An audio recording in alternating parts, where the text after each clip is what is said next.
기다리고 기다리던 토트넘의 개막전, 상대는 지난 시즌 토트넘 뒤에 바짝 붙어서 9위를 차지했던 브렌트포드였습니다.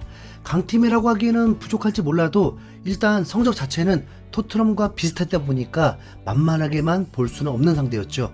실제 결과도 2대2 무승부가 되면서 서력을 원하는 토트넘의 입장에서는 다소 아쉬운 결과라고 봐야 할 듯합니다.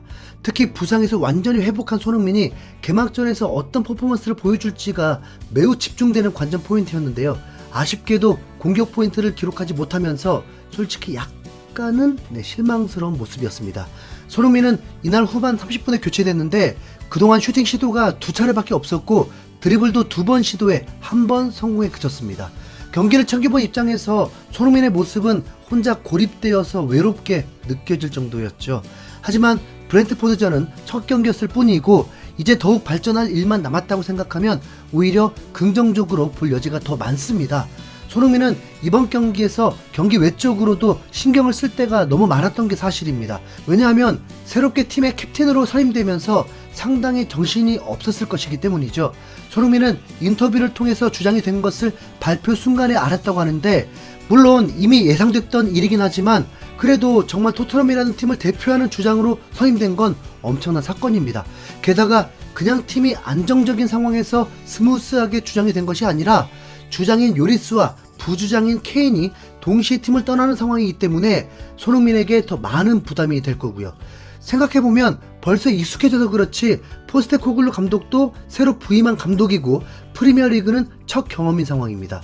그렇기 때문에 감독 역시 손흥민에게 많은 부분을 의지할 수밖에 없겠죠. 손흥민은 경기 내에서 에이스 역할을 해주면서 동시에 경기 밖에서도 선수단을 단합시키고 동기부여를 해주는 리더가 되어야 하는 겁니다. 손흥민 전에 주장이었던 요리스는 2015-2016 시즌에 토트넘의 주장이 됐는데 당시 상황이 지금과 굉장히 비슷합니다. 요리스가 팀의 새로운 주장이 된 시즌이고 포체티노가 토트넘에 새로 부임한 시즌이죠. 그리고 손흥민도 이때 토트넘에 이적했습니다. 감독과 주장이 바뀐 새로운 토트넘은 시즌을 시작하고 8월 한 달 내내 단 1승도 거두지 못하면서 헤매는 모습이었는데요. 개막전이었던 맨유 원정에서 0대1 패배 이후에 3경기 연속으로 계속된 무승부를 거두면서 8월 한 달 성적이 3무 1패였습니다. 하지만 새로운 체제에 적응할 시간을 보낸 뒤에 시즌 중반부터 갑자기 순위가 올라가더니 최종 3위로 챔스 진출로 시즌을 마무리했죠. 현재 토트넘 역시 이와 흡사한 상황입니다. 엔지 감독이 새롭게 부임한 상황에서 손흥민이 주장 완장을 차게 된 이번 시즌, 첫 경기는 2대2 무승부로 마쳤지만 앞으로 더 경기력이 좋아질 거라는 긍정적인 전망도 심심치 않게 보이거든요. 개막전을 하루 앞두고 케인이 떠나면서 토트넘 선수들이 흔들렸을 걸 생각하면 원정 경기에서 2대2라는 스코어는 기대 이상이라는 평가도 있었습니다. 영국의 이브닝 스탠다드에서는 토트넘의 개막전 경기력을 칭찬하면서 토트넘은 18개의 슈팅과 69%의 볼 점유율을 기록했다. 지난 시즌 콘테 아래에서 보여준 수동적인 모습에서 드라마틱하게 변했다라면서 자신감 있는 모습에 박수를 보냈습니다.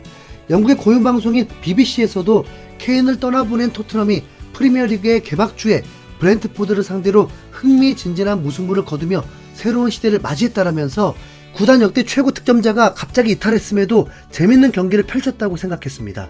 손흥민이 녹아들지 못하면서 무승부였으니까 다음엔 녹아들면 승리겠네요. 그쵸?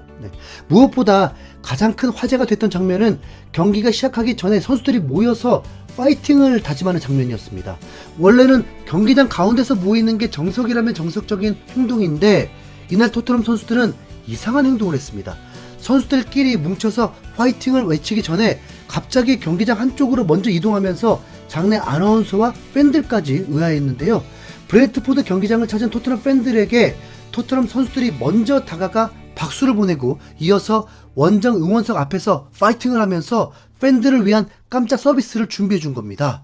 이때까지는 새 감독인 포스테코글루가 팬 서비스 차원에서 새로운 시도를 했다는 현지 매체들의 추측이 있었죠. 하지만 경기 후 인터뷰에서 한 기자가 포스테코글루 감독에게 이에 대해 묻자 감독도 몰랐던 일이라고 밝혀서 화제가 됐습니다.